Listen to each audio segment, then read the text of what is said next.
بھلا تم کو ڈھانپ لینے والی یعنی قیامت کا حال معلوم ہوا ہے؟ اس روز بہت سے چہرے یعنی لوگ ذلیل ہوں گے، سخت محنت کرنے والے تھکے ماندے دہکتی آگ میں داخل ہوں گے۔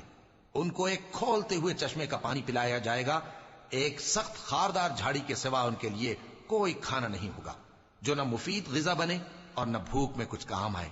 بہت سے چہرے یعنی لوگ اس روز شادماں بھی ہوں گے، اپنی محنت کے بدلے پر خوش۔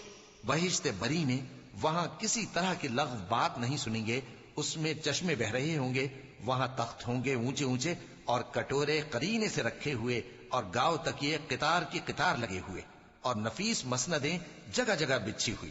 تو کیا یہ لوگ اونٹوں کی طرف نہیں دیکھتے کہ کیسے عجیب پیدا کیے گئے ہیں، اور آسمان کی طرف کہ کیسا بلند کیا گیا ہے، اور پہاڑوں کی طرف کہ کس طرح کھڑے کیے گئے ہیں، اور زمین کی طرف کہ کس طرح بچھائی گئی؟ پس اے نبی صلی اللہ